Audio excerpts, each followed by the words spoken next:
പാപ്പേട്ടാ ദേ ഗായത്രി വിളിക്കുന്നു. ഗായത്രി എടുക്ക് സ്പീക്കർ. ഗായത്രി. ഏട്ടത്തി ഏട്ടനില്ലേ? ഞാനുണ്ട് ഗായത്രി, പറഞ്ഞോ. നിങ്ങൾ രണ്ടുപേരും ഇങ്ങോട്ടൊന്ന് വരണേ ഏട്ടാ. എന്താ ഗായത്രി, എന്തെങ്കിലും വിശേഷമുണ്ടോ? ഇല്ല. ഇവിടെ ഭാവനയും സൂര്യയും വീട്ടിലോട്ട് പോയിട്ടുണ്ട്. അതെന്തിനാ അവര് പോയത്? പപ്പേട്ടൻ ദേവനോട് സംസാരിച്ചിട്ട് മനസ്സ് മാറാത്ത സ്ഥിതിക്ക് അവരിപ്പൊ അങ്ങോട്ട് പോയത് എന്തിനാ? അല്ല, അത് സൂര്യയുടെ അച്ഛൻ വിളിച്ചിട്ട് അവരങ്ങോട്ട് പോയതാ. അവിടെ മറ്റേ സുനിലെന്ന് പറഞ്ഞവൻ അവിടെ നിന്ന് പോയിട്ടില്ലല്ലോ, അതുകൊണ്ടായിരിക്കാം സൂര്യയും ഭാവനയും വിളിച്ചപ്പോ പോയത്. സൂര്യ പോയത് കുഴപ്പമില്ല, പക്ഷേ ഭാവന അങ്ങോട്ട് പോകണ്ടായിരുന്നു ഗായത്രി.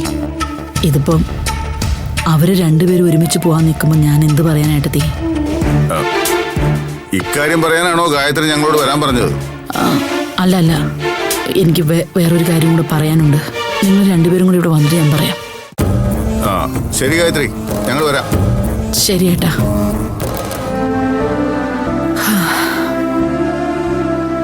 എന്താവും കാര്യം? എന്തായാലും ഗൗരവമായിട്ടുള്ള കാര്യം എന്തുവാ? അതെ, ഗായത്രി ഇങ്ങനെ പറയണമെങ്കിൽ എന്തെങ്കിലും കാണും. എന്നാലും ഭാവന എവിടേക്ക് പോകണ്ടായിരുന്നു. ഒന്നാമത് ആ സുനിൽ എന്ന് പറയുന്ന ഫ്രോഡ് അവിടെ ഉള്ളതാ. എല്ലാരും കൂടി ആ ഭാവനെ ദ്രോഹിക്കാതിരുന്നാ മതിയായിരുന്നു. ഒരു കണക്കിന് ഭാവന കൂടി പോയതാ ജാനകി നല്ലത്. സുനിലിനെ കാണാനില്ലെന്ന് പറഞ്ഞ് ഭാവനയാണല്ലോ അവന്റെ അച്ഛനമ്മമാര് തട്ടിക്കൊണ്ടുപോയത്. അപ്പൊ പിന്നെ ഭാവനയും കൂടി ഇടപെട്ട് തന്നെ അവനെ അവിടെ നിന്ന് ഒഴിവാക്കണം.